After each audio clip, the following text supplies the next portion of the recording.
Welcome, NCFCA family, to our tournament announcements for our National Open. We are so excited that you are joining us. Because of the number of participants in this tournament, we will be live streaming our announcements each day. So look for some details about that. At the end of our announcements, we'll remind you where to find the announcements and how to log in, the process for that for each day. So right now, let's get underway with some details about our tournament. First of all, a special thank you to our sponsors for the tournament. There will be additional information provided about sponsors, and you can find information also at ncfca.org. And there's information there about our sponsors. So thank you to them for helping us out. Some general tips to help you to have success throughout the tournament. Watch for notifications. Parents, make sure if you are not seeing notifications that are being sent out, make sure that your name is listed under step 4 of the registration process. That will ensure that you receive the notifications on the dashboard, as well as when we send out some text notifications. So double check that so that you can stay informed. Make sure that you are using a supported device and browser, a laptop, desktop, or Chromebook, and you're using the browsers of Chrome, Edge, or Firefox, Chrome being the one that is preferred, so that you can have a successful tournament. Also, we recommend that you go ahead and print copies of the tech troubleshooting guide that's available in the resource library. It would be helpful to have that printed and to read through it before you need it and before you're in a crisis moment. So we recommend that as well. Some reminders for our parent judges. Make sure that you are logged into your own individual account. Please don't log in under a spouse's name. We are tracking and helping. That helps us with our ballot selection process to make sure that we are offering the appropriate ballots to you, as well as just making sure that you're correctly identified on screen. A couple of please do nots for our parents judges. Make sure that you do not select ballots that has someone on there that you have a close relationship with or who you have coached in the event. Please make sure that you do read through the names carefully. It's not a quick change for us if someone takes a ballot with someone that they know very well. So look through the names carefully, and then watch for that as you're selecting your ballots. Also, sometimes we are offering ballots for team policy and Lincoln Douglas value at the same time. Please make sure you don't accept a ballot for both, since you cannot be in 2 places at once. We're also asking that you not observe debaters or speakers who you might be able to judge later in the tournament. We would prefer that you only observe your own student if you happen to not be judging around, versus those who you may be able to judge later on. Some other reminders for our parent judges, some do's. Be thorough but efficient in your ballot selection process. As we mentioned, do read the names carefully, but also make your decisions quickly. This is a large tournament. We have a large number of ballots to fill. So please go ahead and select the first ballot that's offered to you that you are able to take. We would also ask, when we get down to the very end and we just have a few ballots left, if you leave that open for an extended period of time on your dashboard, other parents will not be able to view those ballots to select. So if you can't take the ballots, rather than just continuing to decline, and if there's only a few being offered to you, go ahead and click the X and then wait a few more minutes, and we will see if we still need you to look at a ballot in the future. You'll wait for a join button before you'll be able to enter your room. Even when you've selected a ballot, it does take a few minutes. All the ballots need to be selected before we start the round, so don't be surprised if you're waiting just a little bit. Once we do have that ballot, that join button available, do enter your rooms quickly so that we can make sure that there are no technology issues that we need to resolve with our judges, so that our students can start at their assigned time. So we've done a great job with that in the past several tournaments, and we know that you'll do a great job with that again. Do make sure that you wait for all judges to be present. There are 3 judges in speech preliminary rounds, one judge for debate preliminary rounds, but then there will be 3 judges later in the tournament when we get to elimination rounds. So just make sure everybody's there before you get underway. A couple of other do's: please keep your camera on unless there are technical difficulties. That helps our students to engage and helps us to be able to see you in the competition room. Be cognizant of your microphone status. Remember, there are competitors who may be in the room, or attendees, observers who may be in the room.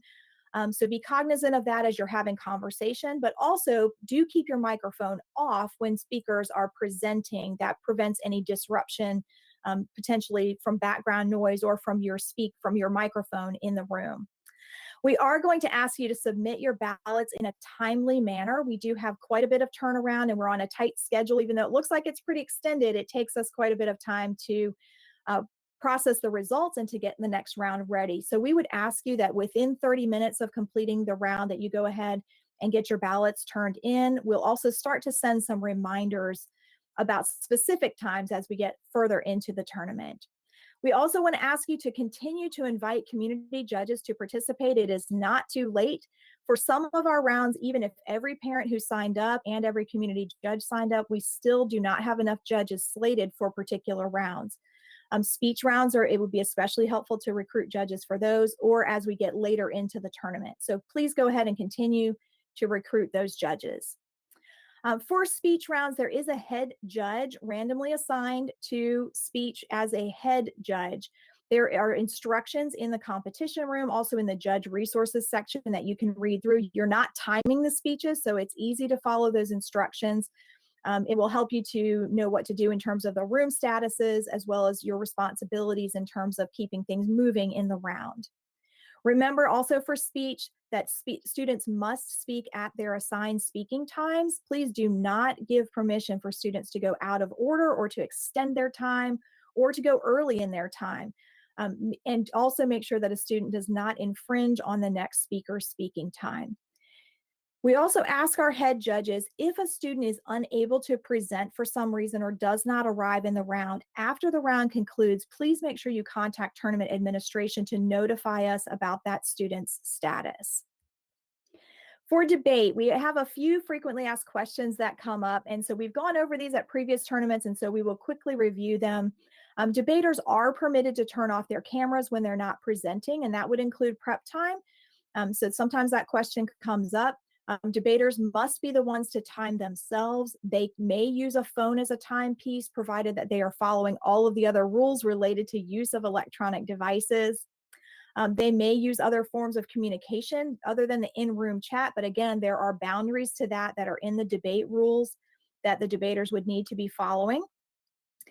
Evidence exchange is via file upload or the evidence exchange chat. And so just a reminder that links to evidence are not permitted for our debaters. For speech, again, just reiterating that our speakers do speak in order and at assigned times. We ask you speech students to go ahead, when you go into the room a few minutes before it's your turn to speak, wait with your camera and microphone off.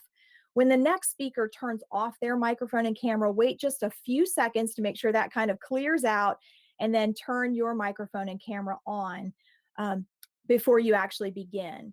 It is fine for you speakers to make sure that the judges are ready before you begin speaking, and to politely ask the judges to make sure their microphones are muted before you begin. There are timekeeping rules for speech that we know that you will do a great job following. A couple of reminders for limited prep. You will click the button to release your topics at or after your assigned speaking time for apologetics and impromptu, or at your draw time for extemp.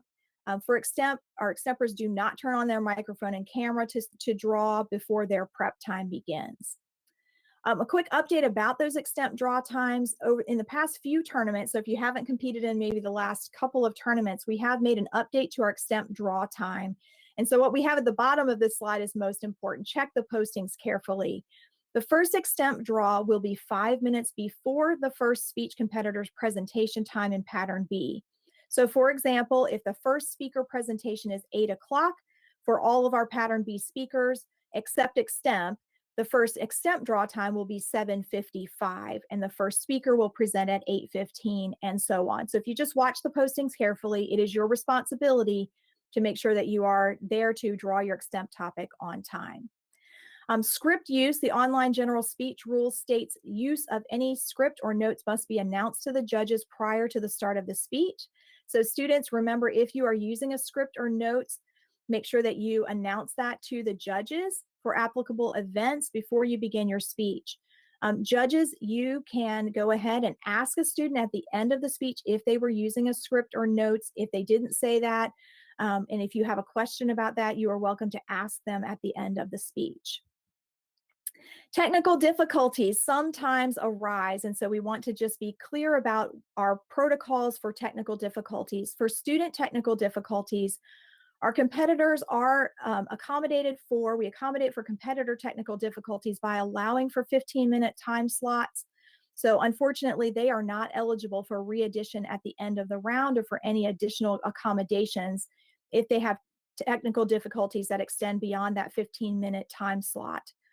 Judge technical difficulties, a head judge or the debate judge should put a needs help status in the room, and our tournament administration will come and offer some help as soon as they can get to that room. If there are technical difficulties mid-round, these are recommendations or suggestions. In debate, if a judge loses connection, the debater should pause and wait for the judge to return.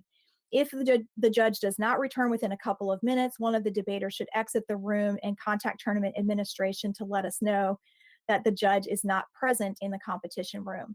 For speech, if a judge seems to lose connection, our recommendation is for the competitor to continue speaking. One of the judges should go ahead and set the room status to needs help, and they can relay the details to the staff after that speech has concluded. If a student believes that a judge missed the entire speech, they can contact tournament administration to let us know that. Safety protocols, we don't have many, although we are very careful about safety for our online competition, which is why we have everybody listed by name. We have everybody go through an entry process and check-in process, but we do have a particular rule about more than two. So students, make sure that you keep your mic and camera off until there are more than two participants in a room. So if you enter the room and only one judge is there, just go ahead and keep your mic and camera off until more participants are present in the room. If someone had a safety issue, we do have some contact information for safety purposes only, and that would be safety@ncfca.org, or the phone number that is listed there that was also sent to you in an email. That, again, is for safety concerns only. If you run into a concerning situation, you can exit the room or exit the platform and reach out to either that email address or phone number. And that's just our way of being proactive in caring about the safety of our participants. A couple of final notes for you. Do mind the schedule. Students, remember that you are responsible for getting to your rounds on time. Parents, you can see the commitments that you have made to judging under My Rounds tab that's on your dashboard, but you should also be available to be on call. Do know that we are counting on you for the rounds that you have signed up for. So be prepared to check into ballot selection about 30 minutes before that round begins. You should start seeing ballots available.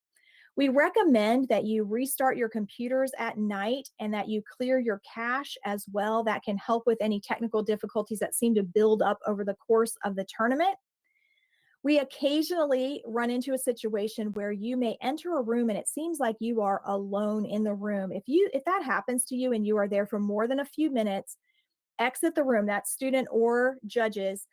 Exit the room and re-enter, and that should clear up the problem. It doesn't happen frequently, but when it does, we want you to make sure you take the initiative to resolve that issue by exiting and re-entering the room. If that doesn't solve it, contact tournament administration.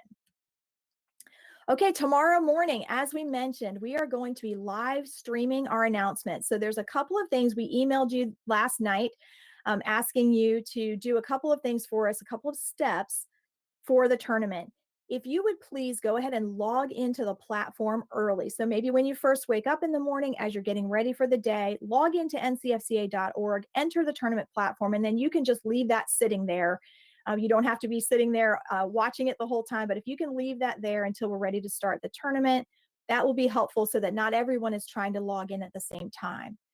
But for our announcements, you'll want to open a new window or a new tab and go to ncfca.org/live in order to view the live stream announcements. So remember to do that tomorrow morning. Log into the platform, but then when it's time for announcements, go ahead to the ncfca.org/live, and you'll be able to watch the live stream of the announcements there. We also want to encourage you to subscribe to the NCFCA YouTube channel. That's ncfca.org/YouTube, so that you will be able to have access to video recordings, as well as any other information that is posted on our YouTube channel.